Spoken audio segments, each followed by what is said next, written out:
We're celebrating the University of Louisiana system. We're so proud of the work that goes on in all 9 universities. In fact, we're the producer of most of the degrees in the state. We have most of the students. And the work at these regional universities is crucial to the future of Louisiana, and we're here to celebrate that. And also to thank our friends in the legislature, because I think they have really been brave. They've come through on some solutions so far, and we're very thankful for that. The House of Representatives passed a complicated solution that is necessary to keep us going. And while it didn't get all of the $608 million that we requested, it was a very wonderful start in that. In fact, most of the money is available through the House Bill 1 that passed out and that is now being considered in the Senate. So we now look to our friends in the Senate to take that ball across the finish line and make sure that the funding for higher education still remains a priority, and we are confident that they will. The workforce and the economic development that's represented by these universities, both from the research side, their partnerships with business and industry, and the graduates that we produce. When we worked on the WISE program last year, the workforce program, and part of what we found was we need 17,000 more graduates every single year. Now, to put that in perspective, we have 17,000 graduates. So we basically need to double the numbers of our production over the next 10 years just to meet workforce demand. And so that's why this funding is so crucial, so that we can continue to make progress on filling the workforce need and ramping up this Louisiana economy. Each one of these institutions have very sophisticated plans for doubling their numbers of degrees in engineering and computer science and accounting, where these gaps are. And that's why we're fighting for that $608 million, because that includes money that helps us to fuel these plans, that over time we can double the numbers. And so those plans are ready, they're good, and we want to implement them. As we're coming into the final stretch of this legislative session, what are some things that they've already done, and what are some things that you're still asking them for? Well, of course, the House was able to put together an HB1 that would at least stabilize higher ed from last year. That's a big first step. Higher ed has not been stable in the last 7 years, so this is a very positive move. Certainly it doesn't get us anywhere near where we need to be to continue growth, but it allows us to stabilize and continue moving forward while other plans to address the state's budget can be formulated. We're asking them to protect talent development. We think that we are an investment in the state of Louisiana. Louisiana is poised for an economic renaissance that's dependent on the developed workforce. And our universities and University of Louisiana system, especially I think Northwestern, of course I'm biased, is an integral part in that talent development enterprise. And so we've got to continue to make that investment so we're giving opportunities to our students and giving our employers the talent-based competitive advantage. We're asking for a stable budget. We'd like to be able to maintain what we had last year, which is so important for us to be able to continue to meet the needs. At Louisiana Tech, we've been growing. Our numbers have been increasing in some of the high demand areas like engineering, science, business, nursing, and we really have to increase our production of graduates. And we can't do that when we have the diminishing resources. It really draws us back. We can't hire the numbers of professors that we need. So some stability is absolutely crucial for us at this point in time. We're very appreciative of all the help that we've received on the House side. Very concerned about the budget bill, of course. That's the real topic of interest. And of course it's moved over to the House side, on the Senate side now. And just going to continue to watch, continue to ask the legislators, the senators, focusing on the senators now to keep the additional funds that have been placed into the budget for higher education intact. How has Southeastern and its graduates been affected by the previous budget cut? Well, it's been a challenge for all of the institutions to continue to offer the outstanding academic programs. It's been difficult to recruit and retain key faculty and staff, but we've all, I think, done a good job in protecting the core academic missions of the universities, and so we're going to continue doing that, but the help that we see with the budget this session will make a huge difference.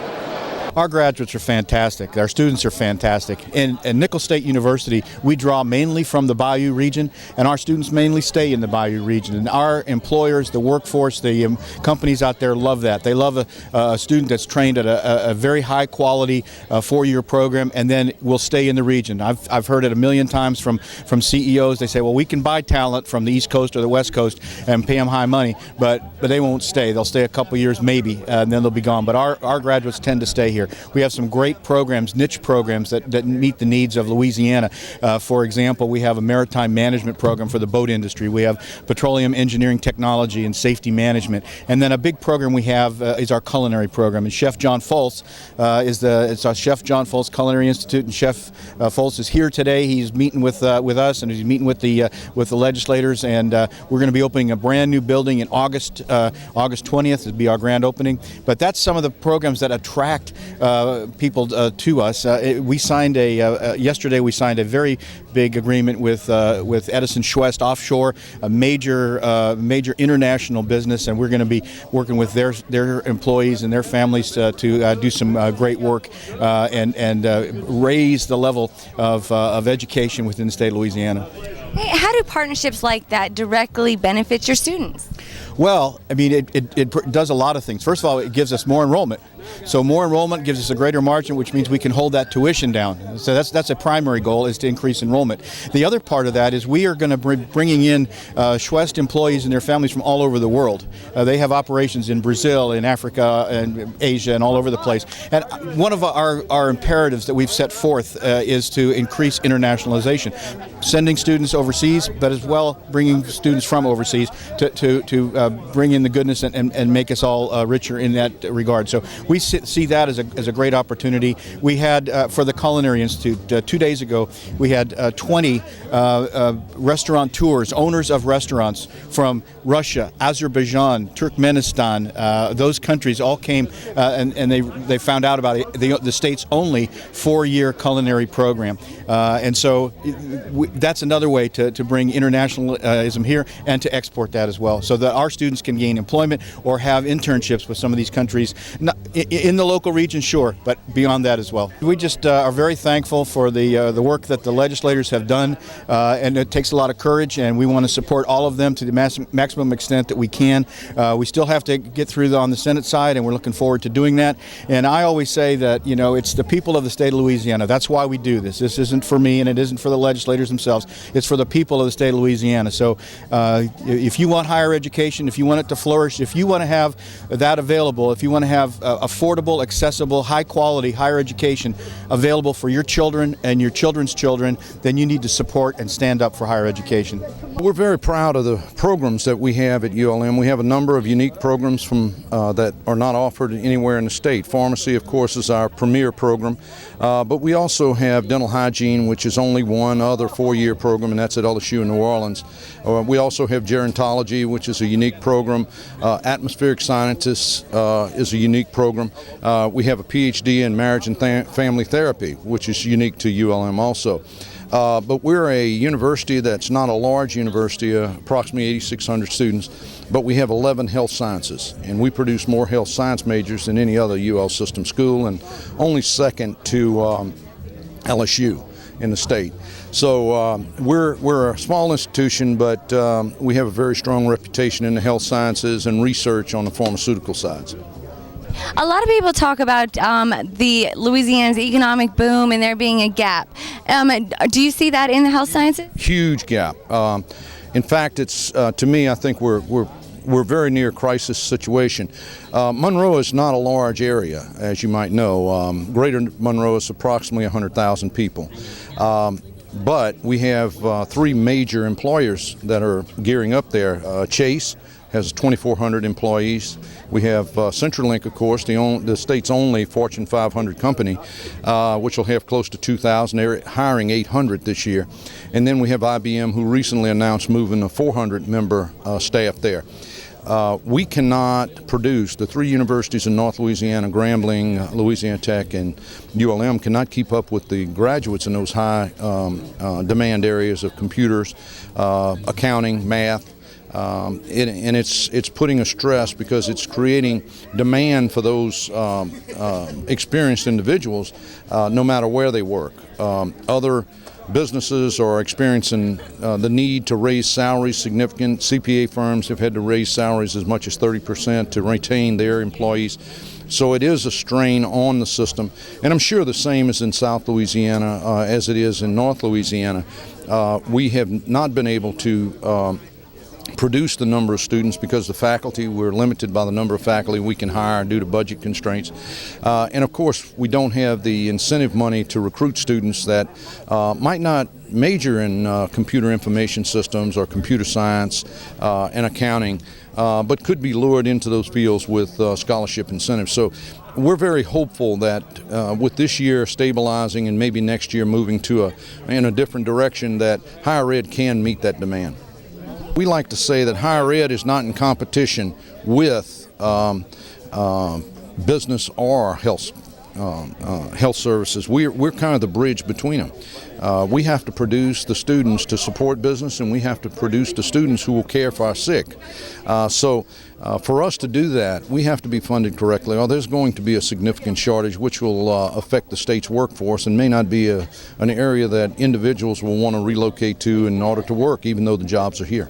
Everybody's talked about this huge growing workforce gap. How are you helping to close that? Well, we know that the vast majority of new jobs that are being created in this new economy demand people who have higher levels of education, who can do the analysis, who can do the responses appropriately. And Louisiana is an undereducated state, so we need to prepare more young people to accept these new jobs so that we can have a modern economy. We have a significant number of programs that are closely aligned with workforce needs in the state. Large and growing computer science, information technology. We have a large nursing program, large business and accounting and finance programs. All of those are in those areas that see shortages right now. We also have one of the largest education programs in the state, and great reputation for the teachers that we produce. So very proud of that as well. So lots of great programs at the university. Northwestern has some rich programs, rich in history. Our teaching programs, education, of course, nursing program. For 65 years we've been preparing the best nurses in the country. But we've also got some emerging areas that are very, very prominent in the need analysis for this new regional economy that we're developing in Louisiana. That's in engineering technology, that's in cyber, that's in computer information systems, that's in business. And you put all of that together with our Louisiana Scholars College, we've got almost the perfect package for developing the person. So it's about human development, community development, and economic development, all wrapped in one university. What we do is we offer programs that develop some core competencies. We teach them how to communicate effectively, how to solve problems, how to think critically. And you develop those competencies across a whole suite of disciplines that range from the traditional, the sciences, the maths, the liberal arts, communications, and those things, to these cutting edge things like in computer information systems, like engineering technology. And so you're provided the best pathway to quality employment and, more importantly, a quality of life. We have some really great partnerships with business and industry along the I-20 corridor, from CenturyLink in Monroe to a new IBM operation in Monroe that's going to bring 400 jobs. And then over the past year, Computer Sciences Corporation has moved into Bossier City. And the number one reason that they came was because of the resources that we could provide as a university to meet their cyber education.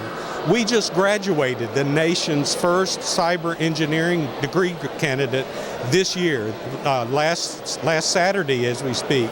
And that person already has a job with Computer Sciences Corporation in Bossier City.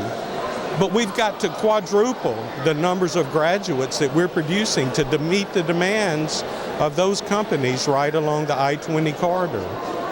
And so we have to have the faculty, we have to have the other resources to educate these students. They're coming to Tech, and it's our obligation to provide them with a superb education. We're a small town, and it's really important when a company makes a decision to put its headquarters and manufacturing operations there. But about a month ago, a company called Monster Moto that builds children's vehicles made the decision to set their headquarters and manufacturing operations in Ruston. And the reason they did that was because of our students. the innovation and the fact of the ability to engineer and create business opportunities was their number one reason for coming to Ruston. So again, the university plays an essential role in economic development, and we hope that we can continue to fulfill that at even a higher level for the future. Research university with high research activity. We have about 18,000 students from all 50 states, from about 100 foreign countries. We have terrific graduation rates. Our entrance requirements continue to go up, but our freshman class continues to grow. So good things are happening in Acadiana at the University of Louisiana at Lafayette, but it's all part of a larger system, and we all need to make progress together. Where can people get more information? The University of Louisiana System, you can Google University of Louisiana System. We have a website, all the information is there, and that's where you can find us.